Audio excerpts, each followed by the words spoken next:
Hi guys, in this video I've purchased a 2020 Ford Transit Custom Trend. Lovely van, all the extras on it, sat nav, everything. Suspected wet belt failure, so I mean I do a lot of these, and I thought I'd do a video of it because to me they're easy because I've done hundreds of them. Usually they like to break the roller rocker arms and they knacker the camshaft, spin the lobes. So I'll show you all about that. I'm going to risk it and just throw a belt on it and see what happens. I have had a couple where I have actually won and put a belt on and it ran like a treat, like there was nothing ever wrong with it. So I'm just going to run through some of the bits with you and some of the tools that I'm going to be using. It's currently a Sunday.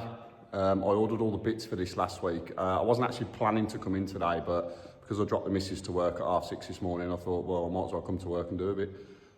Then it just helps me free up some time to do my customer stuff in the week. So I'll show you some of the bits and pieces and we'll get cracking. Right, so here's some of the parts. So I've got timing cover, brand new Ford camshafts. The camshaft, get me bloody words out, Shawnee boy. The ladder frame camshaft gasket, oil and filter, crankshaft seal, sump, timing belt and tensioner, some rocker arms and an oil pump belt. Shouldn't be anything else I need. Obviously I've got a stock of oil, so the oil's on the other side of the workshop. Tooling wise, so here's my trusty trolley. That's pretty much got everything on that I need. Me snap-on Blue Point apprentice toolkit, which that along with a hammer and a couple of screwdrivers is pretty awesome. So I've got my crank pulling tool, which just consists of, it's pretty simple, but you can't do the job without it because you'll never get it off. A couple of nut guns, some sockets, mainly 8, 10, 13, 15, and 18, 21. That's pretty much all we need for this. What else we got? So for coolant drain, oil drain, for supporting the van in the air, my kneeling pad, most importantly, so I can go to sleep under the van, only joking, and a trolley jack. So normally I would go straight in with this and pull the front bumper off.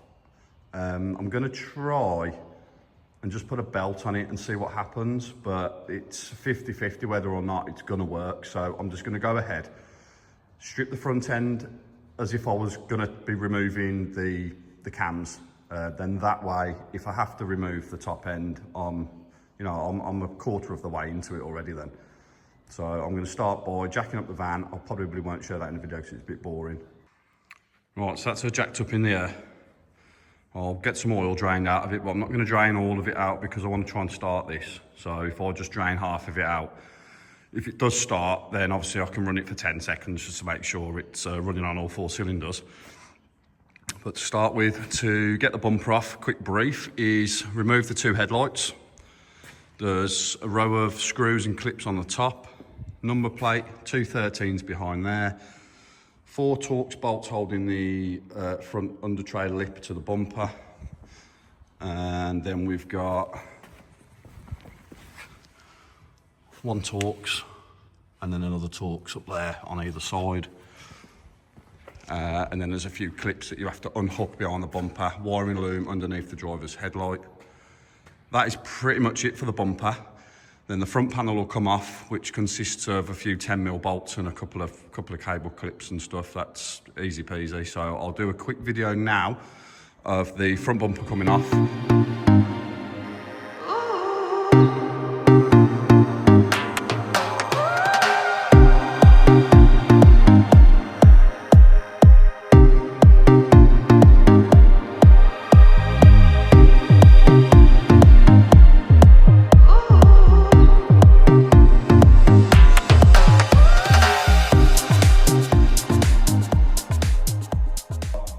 Clip down the back of here, clip down the back of here, and then there's 2 which you can just see under the grille there. So 1, 2.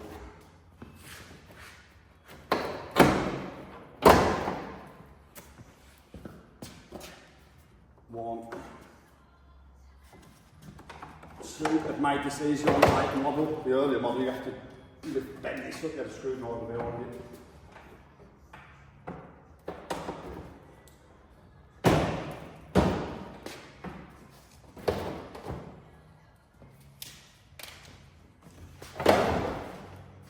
And it's as easy as that.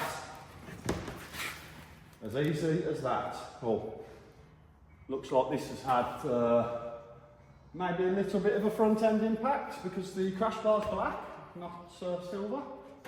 That'll probably explain why there was a push fit clip in there. Right, let's get rid of this. I need a bigger workshop.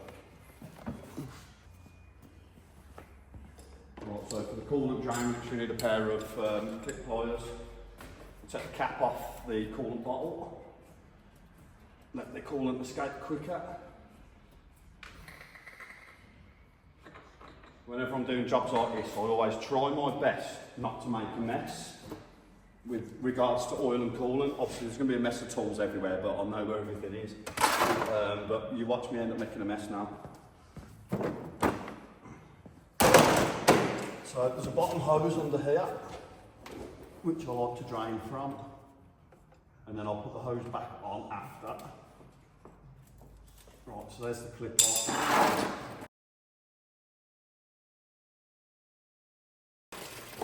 Didn't do too bad there. The engine's very, very clean, very dry. Timing cover's a bit crusty, so it's definitely not had a timing belt, or not recently anyway. I mean, this vehicle's done about 90,000 miles. So not something you'd really expect for 90,000 miles to happen. Especially with such a tidy one-owner van.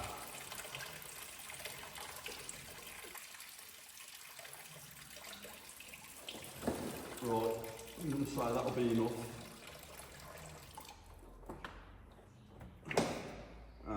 So I don't forget, I'm going to put the pipe clip back on straight away, because I have done that many moons ago and drove down the road with a big plume of steam coming from under the bonnet of a vehicle, and then the temperature gauge starting to rise because the pipe had popped off. But we all make mistakes here and there, don't we? As my mate always used to say, we're only human. We're only human. Right, you might as well stay on video for the radiator removal because there's only 3 pipe clips on this.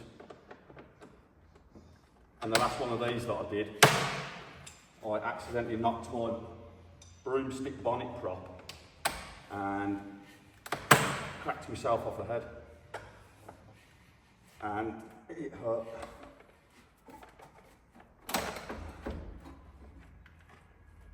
Right, she's been packing. Oh.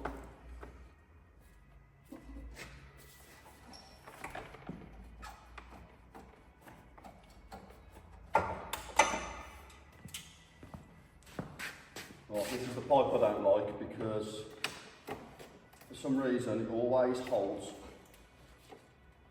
water in it. So I like to remove it. Yeah, full of water. I like to remove it and tuck it behind the wiring loom under the fuse box. And that should stay there.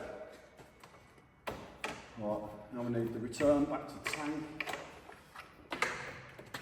We've got 2 plugs for the fans.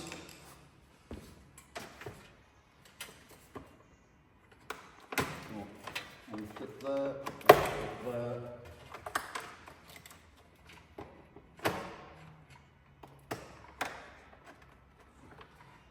Fan plug 1 and fan plug 2 radiator has left the chat. Brilliant.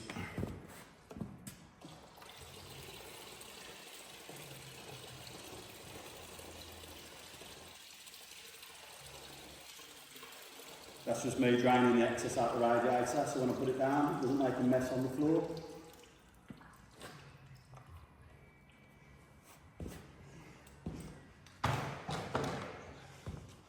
Right, let's give you a close-up of the engine now. Right, so now we're inside. It does look like a rat's nest under there with all them pipes and horrible bits and pieces. So let me grab my torch. Where's my torch? Here it is. Right, shed a bit of light on the situation. So first off, we're going to want to remove the washer bottle extension, the scuttle drain pipe, and then we want to take the engine mount off. Take the mount off the side of the timing cover. Here's the timing cover. So the belt runs inside there, camshafts are at the top, and then down below, there's the crank pulley. That's what we need to use our special tool on. As you can see, it's quite a nice clean, dry engine. And when I first looked at the sump, I thought, oh, hang on, someone's been in here because that sump looks new. But then I look at the timing cover and it's not.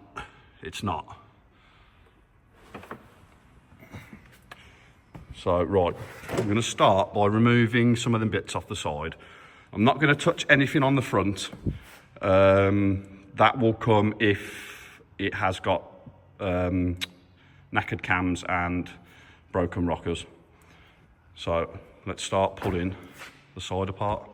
Should 20 minutes normally take. I can do this in about 40 minutes without taking the bumper off, getting into the actual wet belt itself. So let's start stripping and we'll see what carnage we find inside.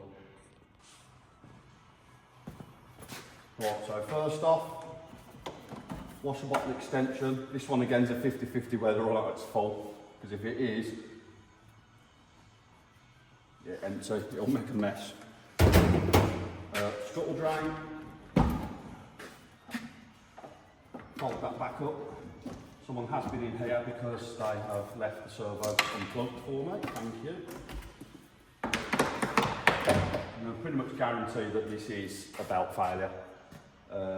Next we want to take off, I'll just take this pipe off just for ease of access, but you don't have to take that out of the way. So we've got 7mm on a pipe clip, another 7mm on a pipe clip. Obviously if we have to do cams, we have to strip most of the top end down, so injectors out, another special tool for that. Throttle body off.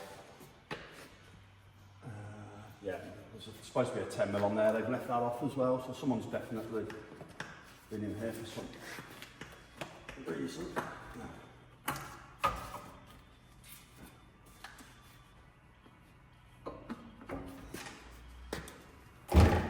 Right, sorry if you're finding this a bit boring, or I didn't fancy doing a time lapse on this. I just thought, because I can do them quite quick, shall I just do a real time video on it?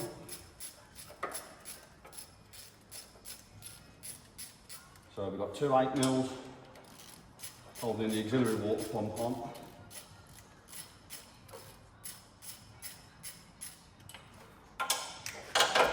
I reckon a home mechanic could, with the right tools, or an avid, what would you call, someone that just likes to mess around with their own vehicles.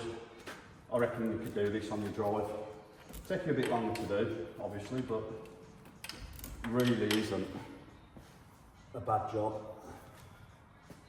Right, now we want to take off the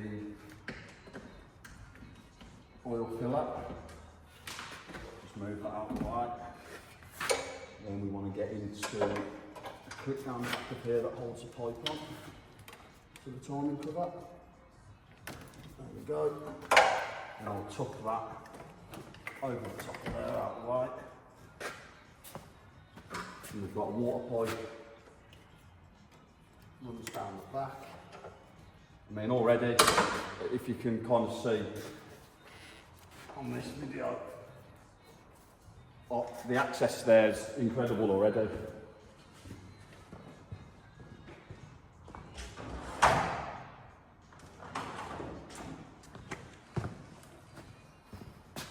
Just grab my trusty tool to help me get the pipe off.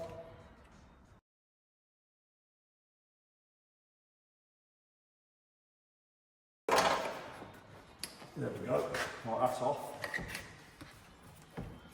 I've drained half of the oil out of this, purely because if I don't drain any of the oil out, because I have to raise the engine up and down to get to various parts, it'll just pour engine oil all over the floor. But because I want to try, I'm going to risk and try and start this. I wanted to leave some oil in it, just so there's some oil in it when if it does start. So now we need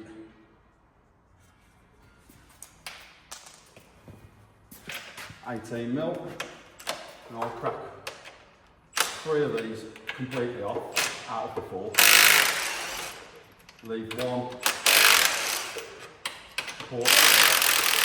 Leave one supporting the engine. And we've got 13mm, 4 of them, holding the mount to the chassis.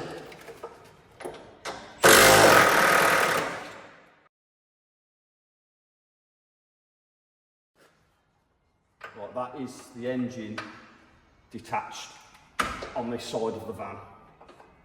If I can get the bolt out. Right, now we want to remove the 8mm holding the 2 8mm holding that water pipe onto the back of the engine mounting bracket. Then we can take the belt. We're not far off being in there, really. Right, 8mm.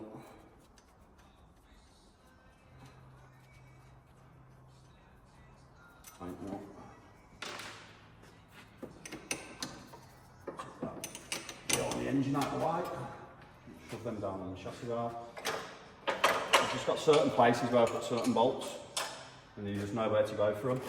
Timing cover at the top is all 8mm. So while I'm here, there's my 8mm. Still up and down, up and down, up and down. So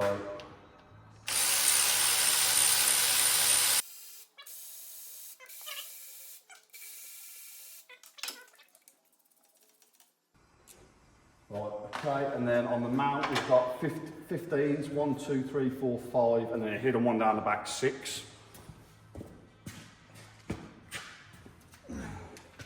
Now these are usually very tight. There we go.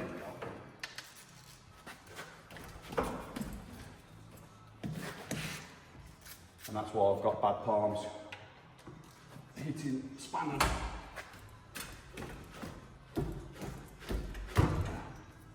And ratchets.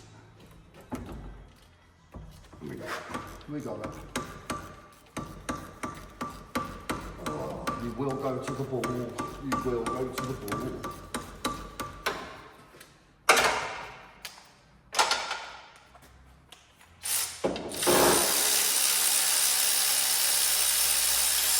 I'm just here doing this now thinking, I'm hoping I've got the camera positioned correctly. Because I don't really want to put it all back together and do it again.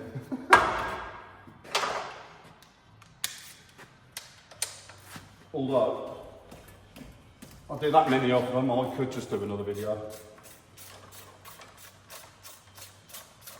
So if this video actually makes it onto YouTube, then it was because I was happy with it.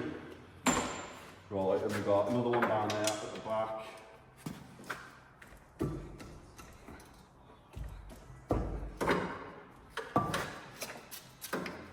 So yeah, I think I've already mentioned, Ford said this needed a new engine. One big fat, I don't think so. Anything's repairable, it's all nuts and bolts. As long as there isn't a hole in the engine block or the cylinder head, it's repairable. Anything's repairable. Obviously it comes at a cost. So next I want to take the auxiliary belt off. That's a 15mm spanner or ratchet. I like to use a spanner on that.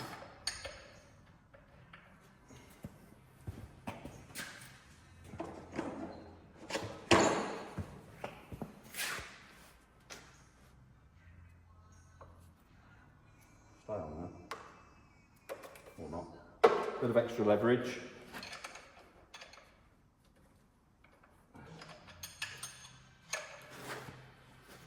And that's it, belt's off.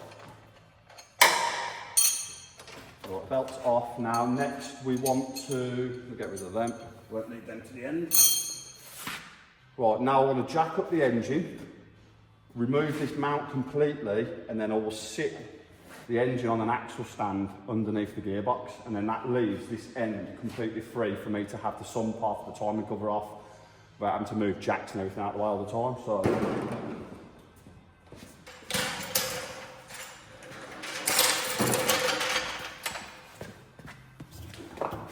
my trusty blocks of wood, 3 of them, because of the height I have the van sat at.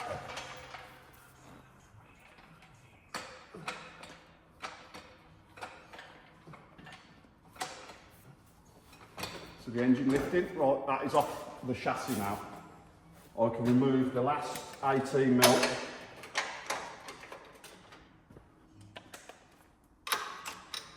Help if I had an 18 mil, sure. Not a 15. There we go. There's the engine mounting. And then we've got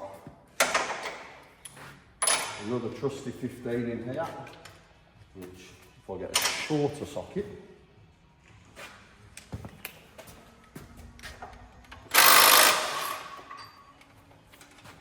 then we've got a hidden 15 down the back of the belt. I can get to that now, but what I'll do is I'll remove the pulley and then I'll get to that from underneath. So I'm going to jack her up a touch more. And just here is the tensioner for the auxiliary belt. That's a T50.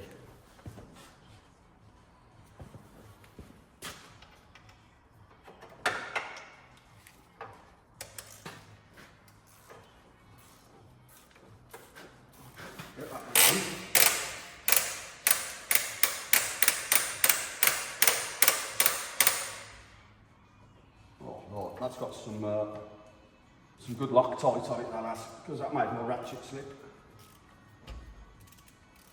So a little bit of in and out action. Right, back in. And what that's doing is the friction there is heating the bolts up, and that will soften the Loctite.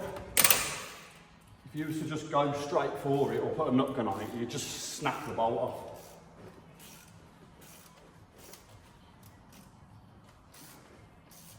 Oh, it's slowing me down. One bolt's slowing me down.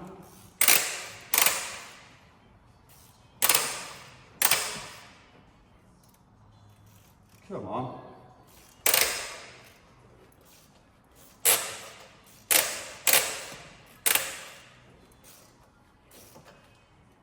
Breaking a sweat now.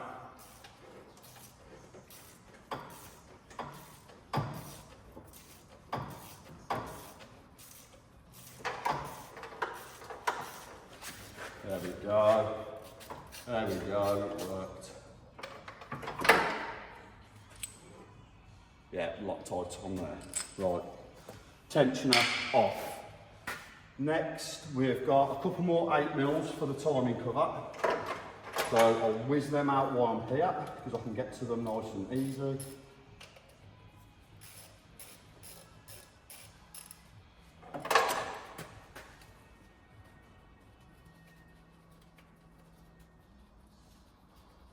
We're nearly in there, we're nearly in there. And another good thing about this being a 2020, which makes the job a little bit quicker, only by 3 bolts, is the fact that it's got no power steering pump, it's electronic, so there's no power steering pump down here, which you have to remove because the pulley's in the way of the cover. So next we want to turn our attention to the crank pulley. So let's lower it down a bit so I can undo that.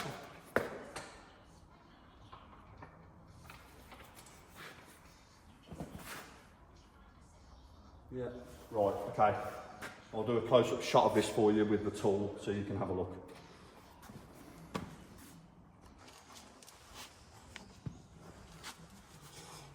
Right then, here we are at the crankshaft pulley.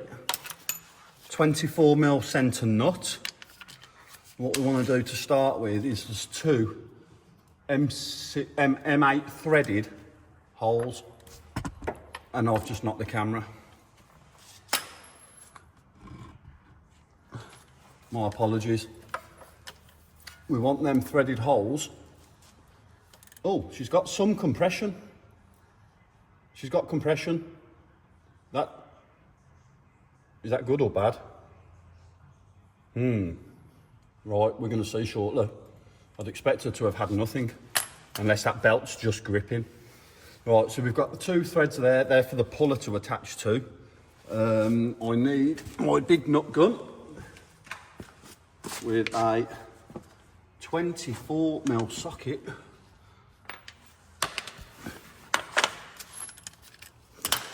Right, a bit of noise from the rattle gun here. There we go. Right, in my kit, we have this.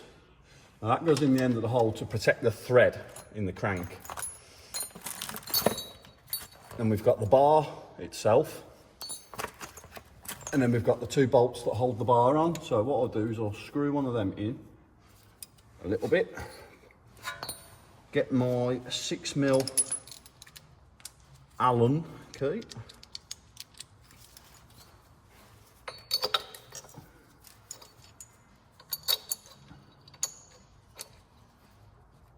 Right, and we want to nip. Right, normally I would put the centre bolt in here and make sure that it's central because it's got elongated slots. But I've done that many of these to know that it just fits straight in at the minimal setting. So it doesn't need sliding around to line it up. And don't do these up too tight because you'll bend the flange on the edge of the pulley. Now, I've seen many different ways of people getting pulleys off and absolutely destroying them. And I think a pulley for one of these is about 150 quid. But they never really fail. The only reason you'd probably buy one is because you've smashed your old one up. Right, so we want 17mm, a bit more noise, and this is where we're going to draw the pulley off. Note that I've still got the second auxiliary belt on. That's a stretch belt, so you'd have to turn it over to fling it off, so I'll just pull it off with the pulley when the pulley comes off. And there we go, just like that. Easy peasy, one belt, two belt, take my piece out. Right, while we're under here, so we've got, you probably won't see where my finger is, but that's the last 15 holding the mount onto the side of the engine.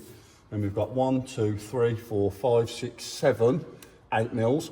One 13mm, which goes through to the diesel pump because it's on the back side of here, and one 10mm there, and we're ready to take the cover off. That's how quick it was. So I might as well carry on recording this bit. 8mm, 8mm, 8.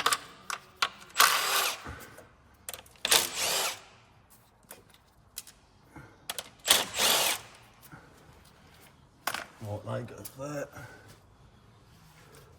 And I've just realised as well, there's a belt guard that was on here. And it's missing, and it looks like it's been off for a while, so I think I'm going to order one of them from Ford, just to help protect the belts. And I must say, this is coming apart really, really nice. And I don't know what that is there. Piece of someone's clothes from when they got ran over, maybe. Right, that's all of them. Now we need a 13. 13.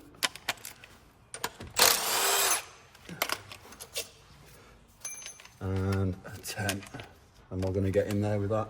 I sure am. Right.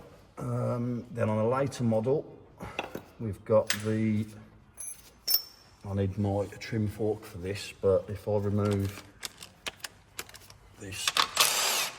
That's going to need to be removed to get the sump off because it overhangs the side anyway. What I like to do is take that bolt out, I'll screw it back in 2 threads, and I'll sit that on top, and it just holds it away from the sump.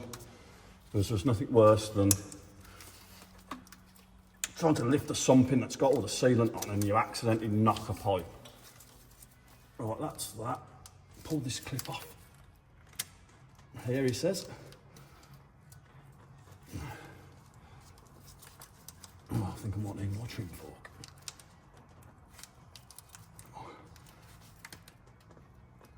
Trim fork fingers, there we go. Right, that's off.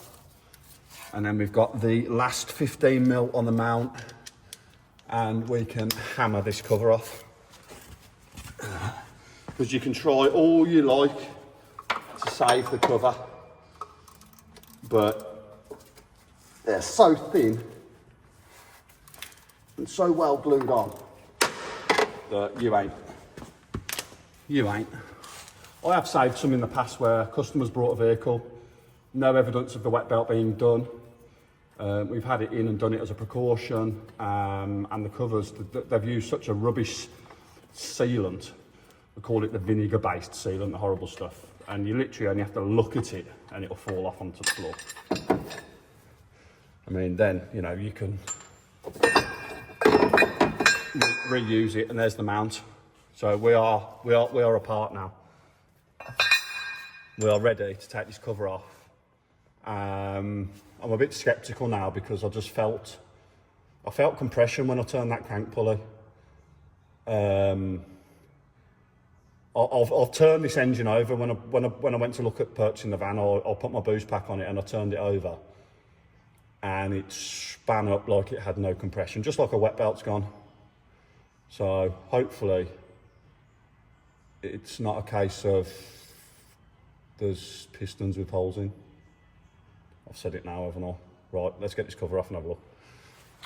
Right, I'm literally going to butcher this cover off because I never try and save them. I'll just put a new one on. So, straight in with me bar.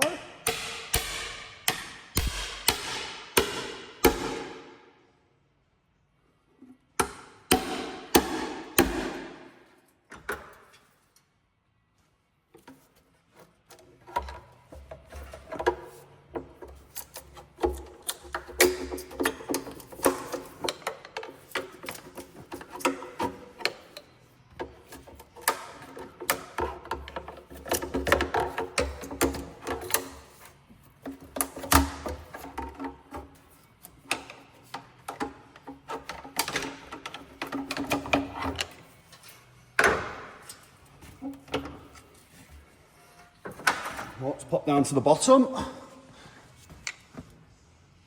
Have a cheeky look.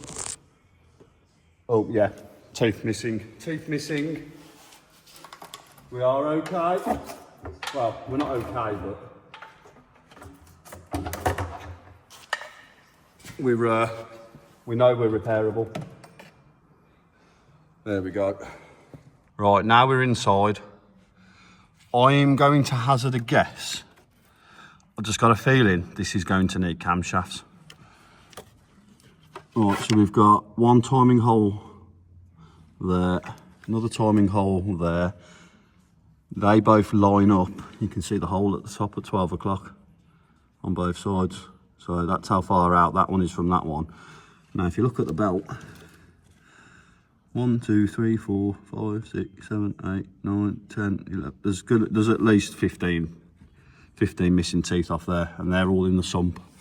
So the sump's got to come off anyway. So what I'm going to do now is I'm going to time it up.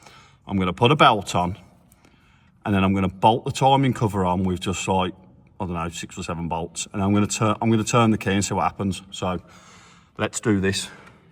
It'll probably run with a misfire, or I will be doing a Del Boy and Rodney moment when they sold the watch at auction, and I'll be jumping for joy. But yeah, let's see. Right, so I've got my tools required. I've done that many of these. I've got spare tensioner pins. So 24mm spanner on the crank, and we're going to turn it over. Oh, She's locked. She's locked up.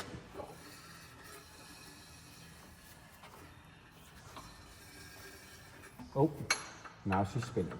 So that's telling me a valve was hitting the piston there.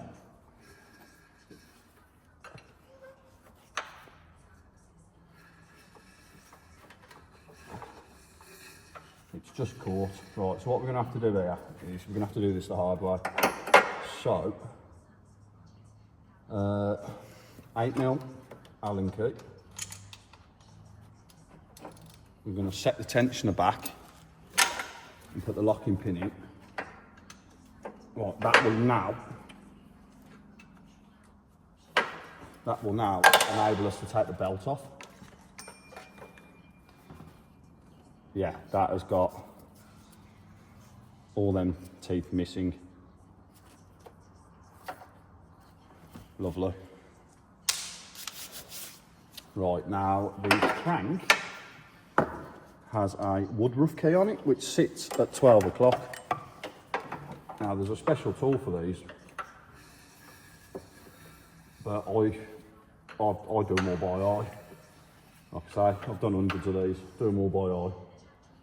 And it's literally going to be there like that. Now the hardest bit, on the earlier transit engine, you had bolts on here, so you could carefully turn them. These, I'm going to have to be a bit. Right, I need a screwdriver.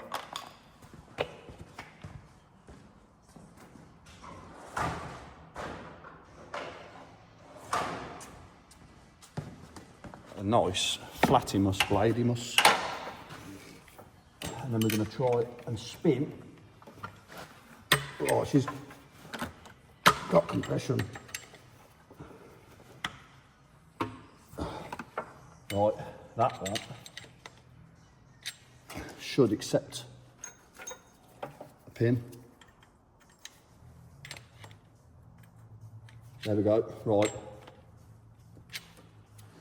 One timed, now we need to time the exhaust cam. Right, okay. We need cams. Look at that.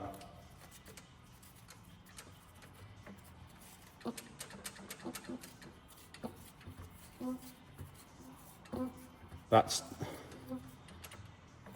Have we got 8 broken rockers in there?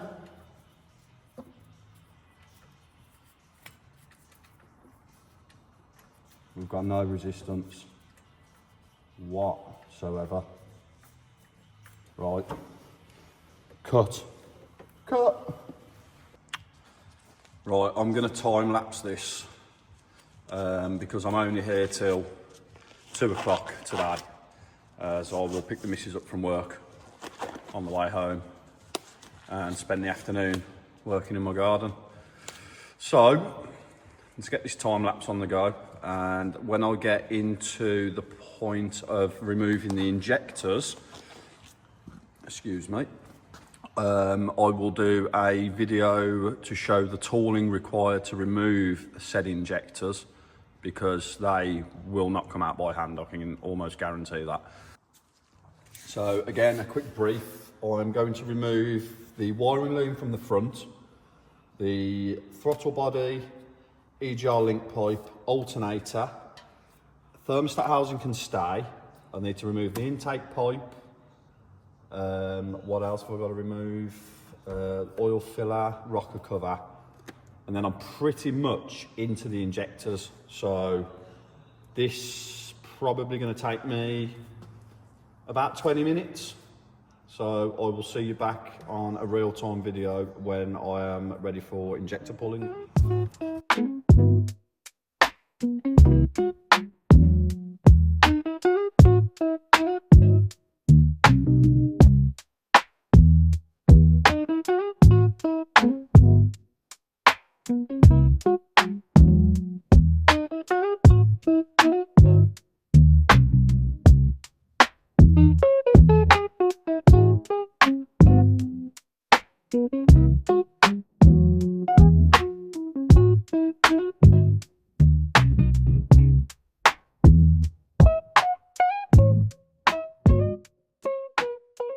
Right, so we're in. 15 minutes that took. Now, I'm a little bit gutted. Only for you guys, really, for anyone that wanted to see this puller, because loose, loose, loose, loose. So, I mean, looking at them cams, I'd say this has been done before, but not recently. Well, clearly not recently, because the belt would have lasted, you know, quite a while. And the fact that the injectors are loose is very, very rare on one of these eco booms. And I've only ever seen it a couple of times. And for all four of them to just come out by hand it's good for me, because it saves me half an hour messing around with a puller, but right, so I'm afraid there's no puller video, because I'll just pull them out by hand.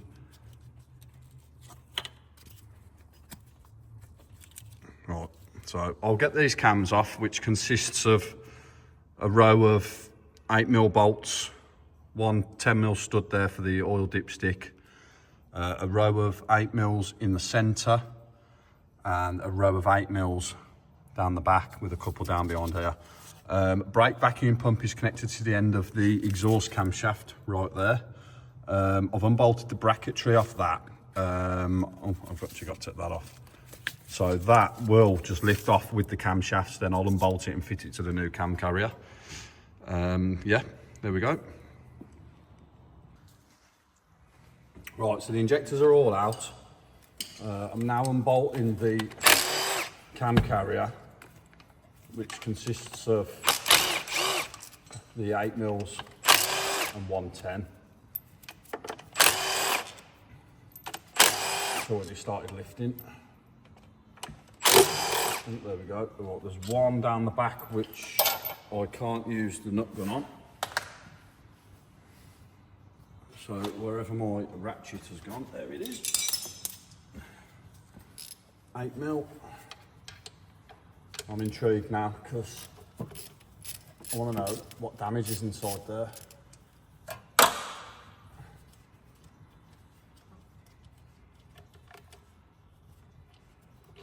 Right, that is ready for removal. There we go. Uh-oh. Uh-oh.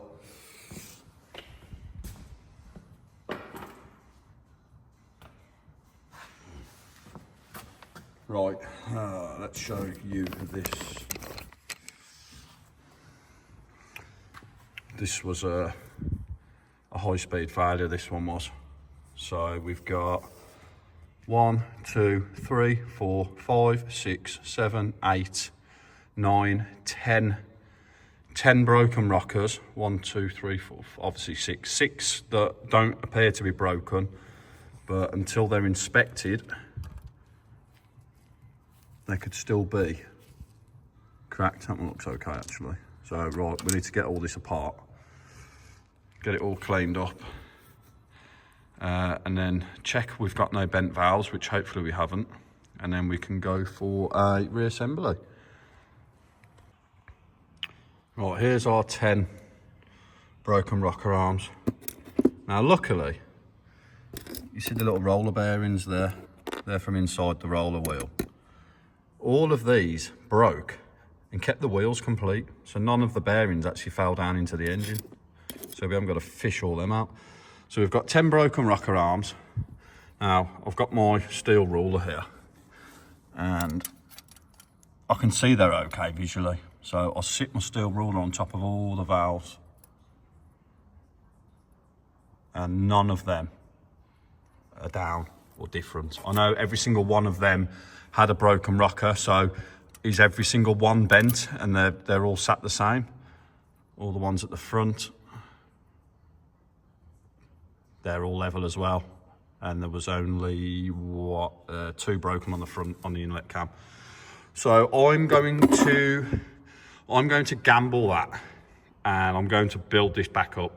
And let's just hope she doesn't run with a misfire. If she does, then it's a bent valve, but I'm willing to take that risk. From what I can see here, I'm going to take the gamble. The only shame is I've only got, I think it's 12 rocker arms. So I'm gonna go now and see if my local car spares place is open and go and grab another 4, because I'm gonna change all 16 of these just to be safe. Right, so I've just come back from popping down to my local car spare supplier because they wouldn't answer the phone, so I risked having to drive down, give them the reg of the vehicle, which is there. Not one single rocker arm in stock in the entire company in the UK. Absolutely great. And then I had a brain fart and come back to the workshop. I have got engines galore, bits and pieces. I've got a cylinder head here, which has yielded some rocker arms. I know it's not ideal, but I've cleaned them up. I've checked them all out. Nothing wrong with them, so I want to get this thing back together. So now I've got 16 rocker arms all there ready to go in. So I'm going to get the top of that cleaned up, get the new cams built, which I'll show you shortly, which is pretty simple. What else we got? Yeah, clean the top of that up. There's no sealant goes on top of this. It's a dry gasket and it's a crush gasket, just like a spark plug. It's literally a one-time use. So there's no point in, I've seen these when I've stripped them and people have gasket sealed the life out of it and it just makes a mess and they just leak anyway. Right, so here we have the new camshafts. The design on this is, there's obviously, I'd love to see the contraption that this is jigged up in to put it together. So the lobes are sat into the rocker cover and then the tubes, the hollow tubes of the camshafts are pressed straight through. So if you ever got a problem with a camshaft in one of these, you have to remove and change the whole cam frame assembly. So what I've done here is I've timed up the new and the old. Easiest one to show you is if you look at the angle of that one is pointing towards 11 o'clock. Now you look at that one, it's more like 12 o'clock. It's harder to see the others because they're all in different positions. But the fact that even if just one of them has moved, I mean, there's a chance that all of them have moved on this. So it cannot be reused and it is scrap. Pretty much every single one of these I do has to have replacement camshafts. So one is ordered for it because you don't want to be doing the job twice. So now I've got to remove the brake vacuum pump, give that a clean out, fit it to the new one. A couple of brackets, little clips here for the fuel line. They get swapped over. The fuel filler bracket and the camshaft bracket, which is underneath, well, on top. So I'll get all them bits swapped over. New gasket is there, ready. Again, no sealant goes on with that. It just goes on dry. You can see the raised edge all the way around. So that's a crush gasket. And like I say, again, no sealant is needed. So I'll get this built up and then I'll get this bolted back down and get the top end put back together, and then I can treat it as just a wet belt replacement job then. Right, now we're ready to put the camshaft assemblies onto the engine. All the rocker arms are in. Have to be careful not to knock. They're easy to knock off. There's a little bit of a sweet spot where it just sits flat. So ideally, there's a locating down here and one over in this corner. So ideally we need to shove it in, hover it, drop it down, nice and level. Now I've set the crank to the timing mark, which is top dead center on this. I've blown out the injector sockets. Yeah, we can shove the camshafts into position, which are now built up. So I probably will end up knocking, because I usually do, he says. Oh, dowels. There we go, winner. Winner, right. So here's all my bolts for the cam carrier here.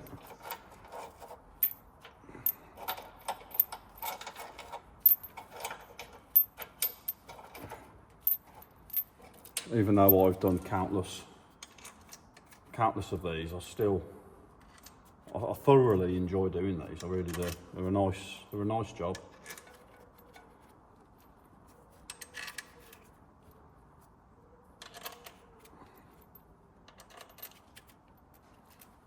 All them in there.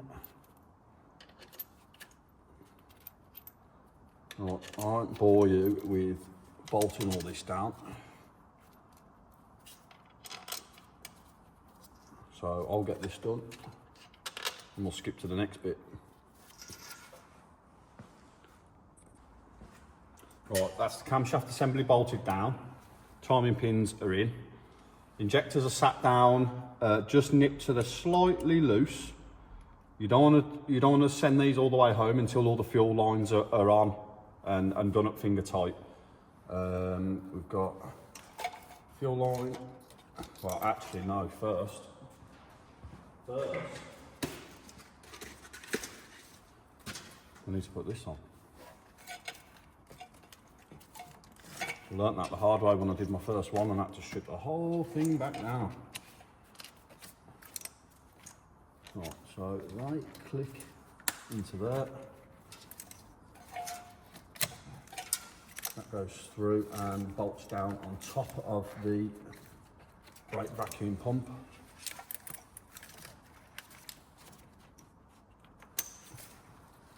Two little studs.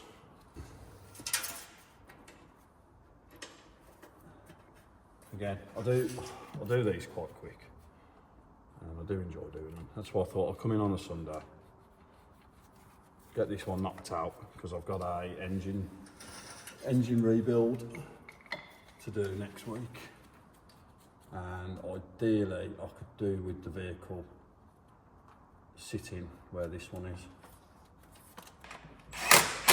Oh, there we go. There's the bracketry back on the brake vacuum pump. Now I can sit that down on its studs there and there.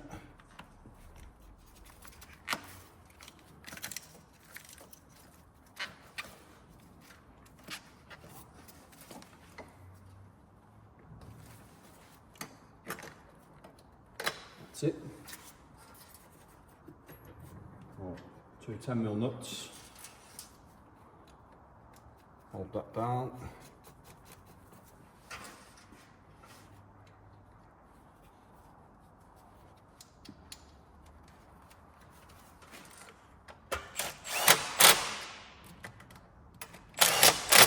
I am doubting myself now as to whether I've got enough sealant left. I checked in my drawer and there is no more in there. I thought I had another tube of sealant. Right, next is fuel rail. So here's the fuel rail. Two 8mm bolts hold the rail in position.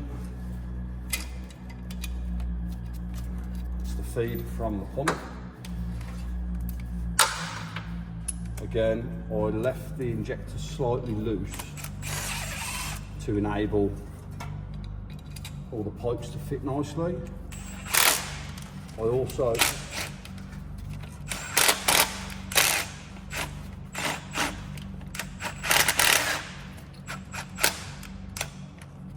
do the same with the fuel rail.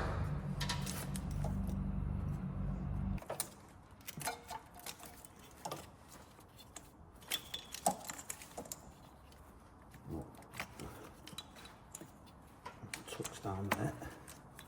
That goes off the back of there. Fuel line clicks into there. Spill-offs can go on. You have to be very gentle with these. These are a bit wet with diesel, so it helps with a bit of lubrication. Right, they're all on. Now, fuel lines. Right, I've sat them in order, and normally the one with the blue on it is the one that crosses underneath. That one there. This one crosses under. Again, just finger tight. And then once I'm happy they're all fitting on. Yeah, beautiful. Last one.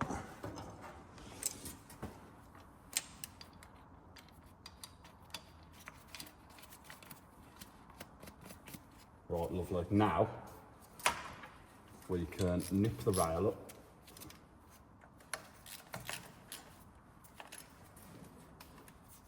And we can crank the injectors down.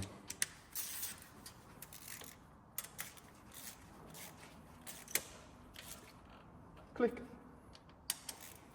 Yeah, people will probably go, lack of torque wrench. Click. I've done that many of these, I know how tight stuff's got to be. Obviously when I'm down in doing crankshafts and big ends, main ends and all that, head bolts, click, they all get torqued properly. But like I say, you kind of just gauge it. Right, so nip the top ones, and then I tighten the bottom ones, and then nip on the top ones, just so it doesn't twist the pipes out of position, because if you do get a leak on one, you've seen what's got to be removed just to get to them. Right, that's tight, that can go on there. That is, fire a bit of lube and the breather, it is done. So breather, have to be very careful with these, because that little bit there likes to break off and get stuck down in the cylinder head.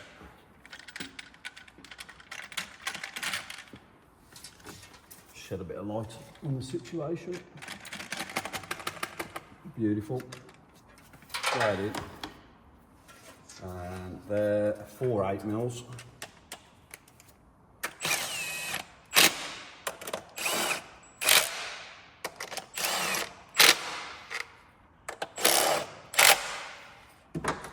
And then we've got wiring loom.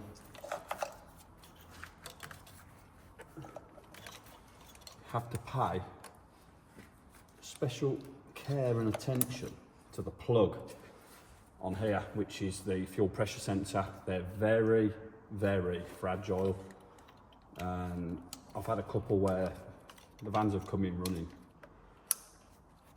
and you just literally knock it, or you pull that plug off too viciously and it's game over, and then you're 100 quid into a sensor, which you can't bill the customer for, because you know you broke it. So you need to be careful.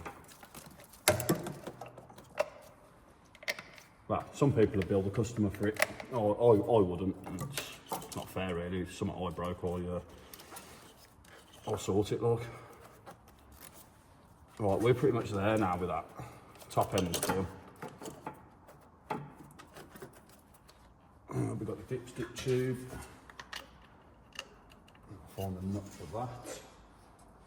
I'm going to time lapse the rest of putting the throttle body, the alternator on, the actual cover and the intake pipes, and then we're literally back to belting it up then. And technically I could start this, but I'm going to go with taking the sump off. So finish the top end, put all that back together, then I'm going to take the sump off, do all the necessary in there, fit the oil pump belt, and then we can build her back up. And yeah, fingers crossed. She's a gem.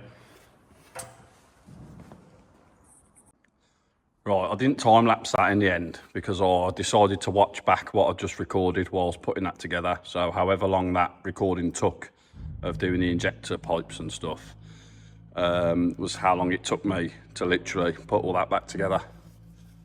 So we're literally a belt job now. So I'm gonna start by cleaning up the residue of sealant off the block and the lower sandwich plate, as I like to call it. And then I'm going to pull the sump off and I'm going to complete the sump works, and then I'll finish off by putting the belt back on. So sump it is. Right, so I've cleaned up everything on the side of the engine. Now it's time for a sump removal. Now this is a piece of cake, and they're all 8mm.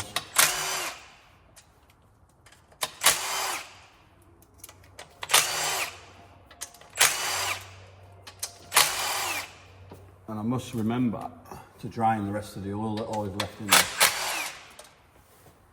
because that will make a mess. This job's only a pain in the backside when you're doing a rear wheel drive. So I have to charge a little bit more money for labour on that, because I have to take the engine cradle off, and if the injectors are stuck in them, you have to lower the engine down so you can get the puller in. Right, now I'm going to drain the remainder of oil that's left in there. Ooh, preferably not all over the floor.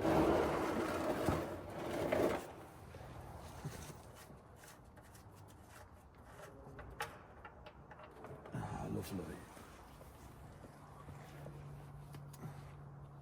I'm looking at the state of the oil filter. The oil's not too bad, it's quite clean. Yeah, that's been serviced. I'm going to say been serviced recently. And then it's a trusty lever bar to remove the sump.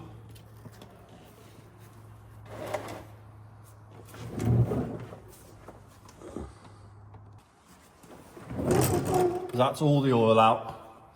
I have just pried at the sump, and to be honest, it's come straight off. Right, okay, so we've got the suction strainer that sucks the oil up, which is actually very clean considering that the belt's failed. But I'm still going to take that off and give it a clean out. I've got to take the guard, there's a guard off here, a little plastic guard. I'll whiz that off now, so I get covered in oil.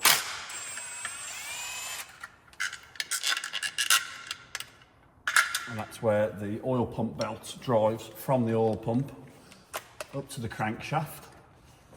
And I may as well take the oil strainer off.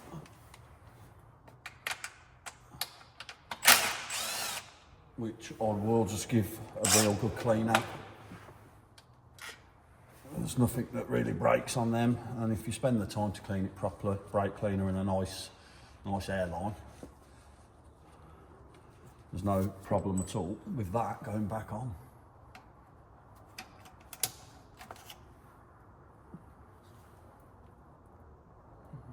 Lovely.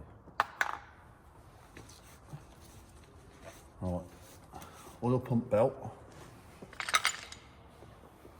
Literally, that's it.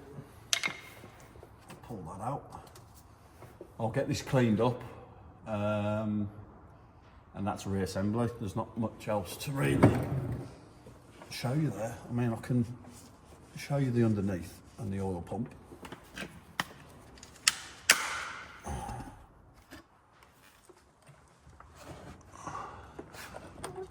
It's a pretty clean engine, really.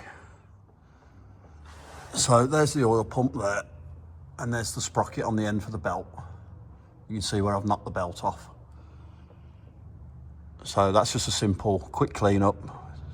Glue up the new sump, put that back together. So I'll crack on and do that. Right, New genuine Ford oil pump belt. Belt is unhooked from the main crank pulley. So it's a bit tight, but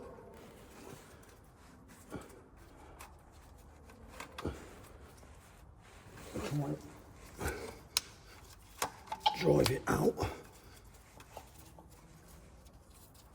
There we go. New belts. Oh, this is usually very fiddly. So what I'll try and do is I'll hook it over the crank first, because there's a floating washer on this crank pulley, because it moves, as you can see. And if you spin it, it won't line back up because the washer will move for the woodruff key.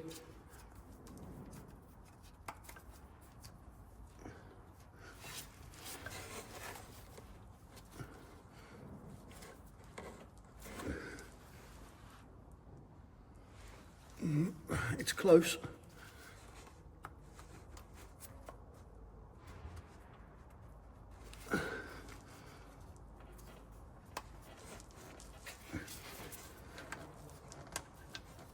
Oh, she's on.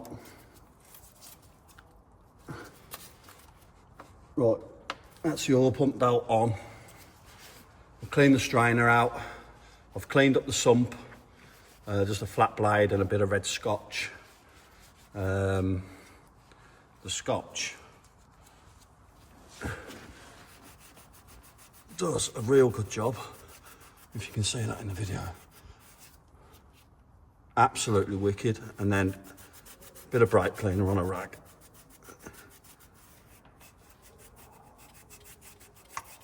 I mean, look at that.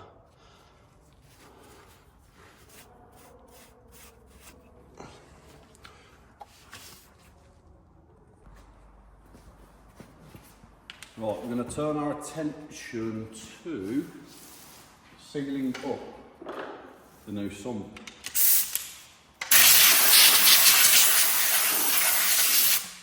Blow the dust out of it. Now the mating face for the sump underneath is literally about 5mm thick. So this bead, I mean the sump's about 15mm thick, so this bead actually matters. There's a section here at the front where you don't follow the outside line, and I made this mistake again when I did my first one, and it leaked all on the floor. And then when I took it back off, that section that I'd put on the edge hadn't even touched anything at all. So first off, bit of brake cleaner. So I always sit the old sump next to the new one, just so I can use it as a reference, because no one ever likes doing the job twice, do they? Let's be fair. Now I'm just hoping I've got enough sealant to finish this job off.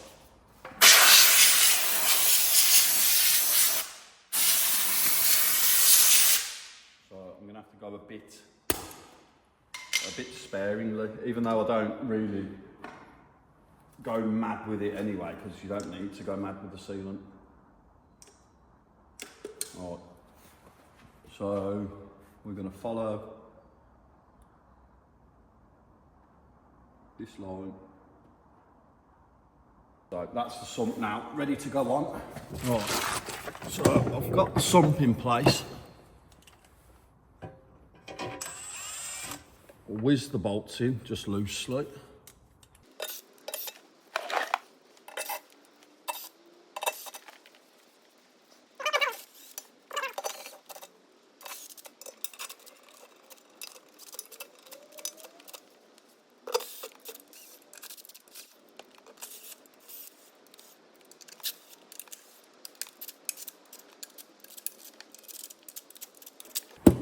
Then I'll just give them a little nip by hand.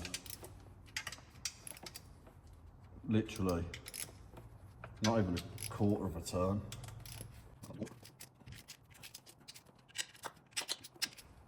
Just hoping to get all this done in the time allowance that I've got now, because I had to drive out to try and go and get a rocker arm and they didn't have none. Right, that's that done. Let's get in and get the belt on now. Get her timed up. Well, she's already timed up, but we'll double check it all.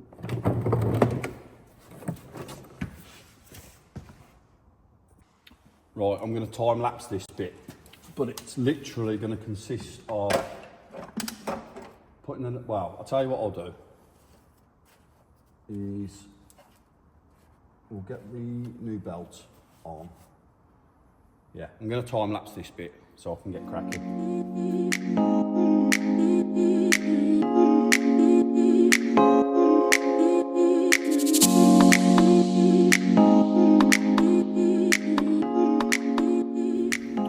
Right, now she's all belted up, we are ready for a timing cover. So I've just used me red scotch. I've cleaned up the block face.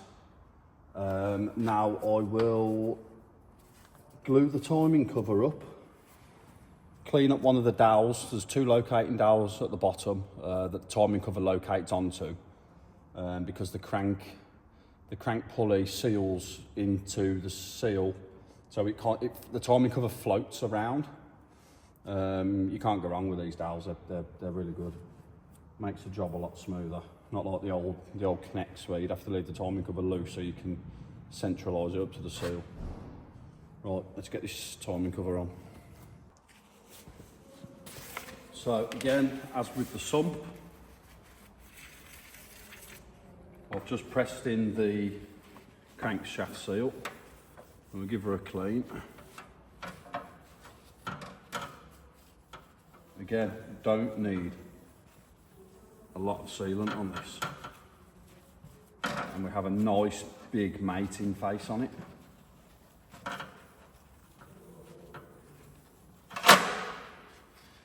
This is where I'll see if I have enough sealant or not.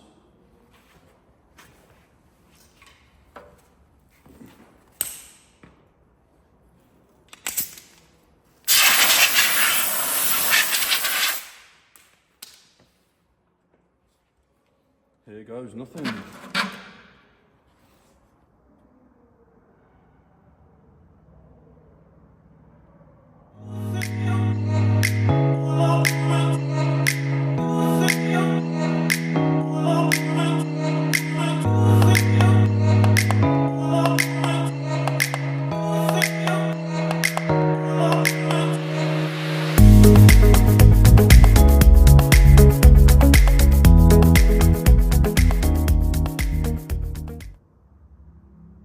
And we're all right.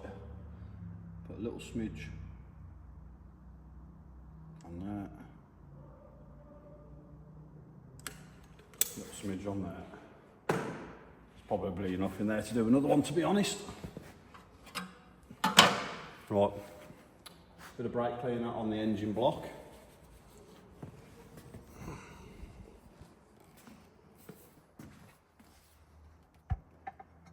And there is a little trick I like to do here.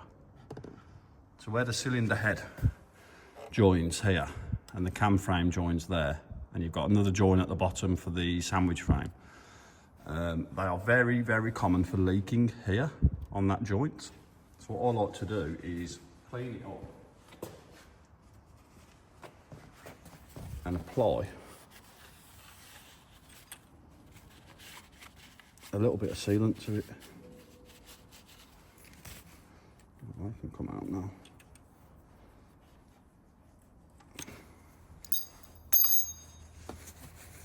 And to those asking, because I'm at this point and I've just pulled the locking pins out, the answer is no, I haven't turned the engine over. Why? I don't know, I trust myself, and if it's no good, I've gone to all this effort to do this job.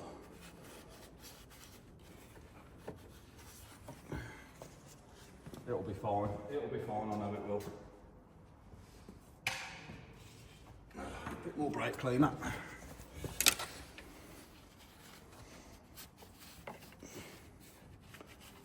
I reckon she'll run like a champ. She won't start straight up because we've had the fuel system off.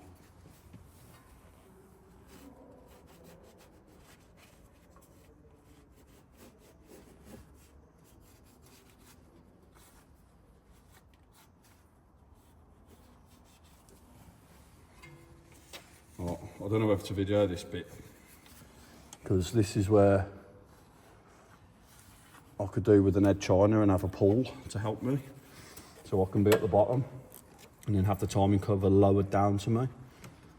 So you'll see there's a little idler wheel here, and then you've got the edge of the sandwich plate. So I'll kind of sit the cover down there, touching the chassis leg from the top, and then I'll go to the bottom, grab it by either side,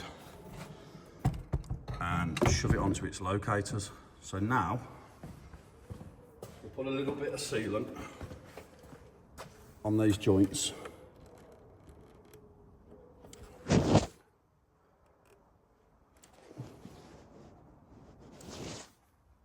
And then a bit at the bottom.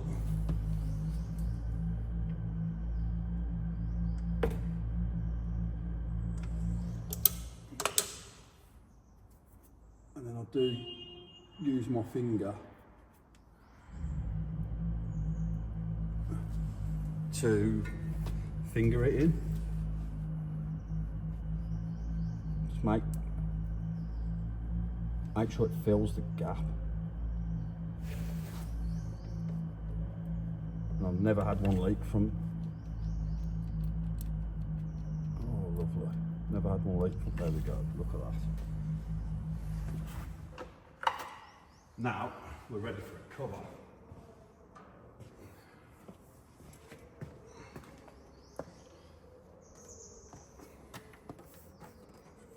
So, like I said, keep it down on the edge of the chassis leg, sit it on that idler,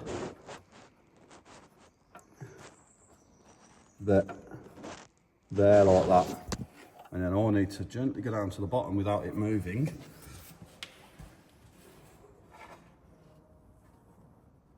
Grab it by either side, like so.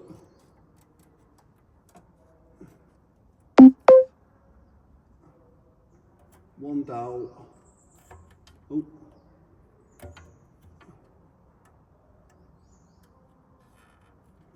That's on one dowel.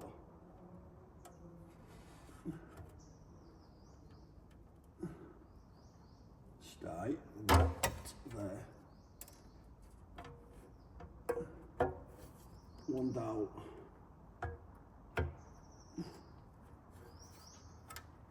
Two dowel. Now what I haven't done is prepped myself a few bolts. Right, there's one in, just to stop it from moving, and then a couple of 8mm. And on these later models they have an oil pressure sensor down the bottom here, so mustn't forget to plug that back in as well, because it's tucked away at the minute and some of them don't have it, the earlier ones. You get mixed up and you forget about it. Right, I'm going to time lapse the rest of this so we can get cracking.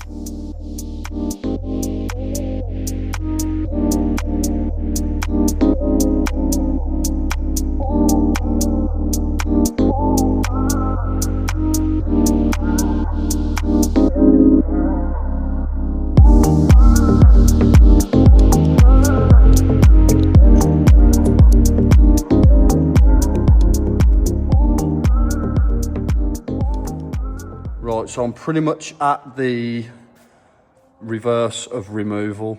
I'll say pretty much, I'm pretty much there. So what I'm going to do is I'm going to crack on, and then the next clip will be of the van trying to start.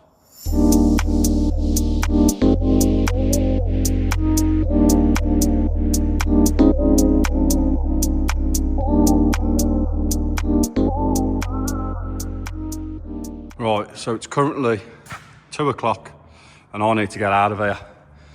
And she's back together, look. So, Moment of truth.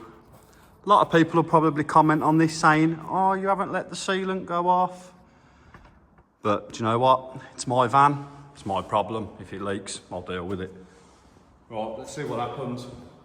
Hopefully it won't just crank until the start of that time's out.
Right guys, I'd say winner chicken dinner with this. Sounds really nice. I'll take it for a drive, give it a wash on Monday, and yeah, see what she's like. Hopefully she'll be good enough to go. If you've enjoyed this video, give me a like and subscribe. I'll continue to try and bring different kinds of stuff, but I mean, I mainly work on transit, so a lot of it's transit related, and then there's all the cars on the side that I'm going to be messing around with, like the SVR. I've got something else in the pipeline which we'll find out hopefully tonight if I win it. But yeah, cheers guys.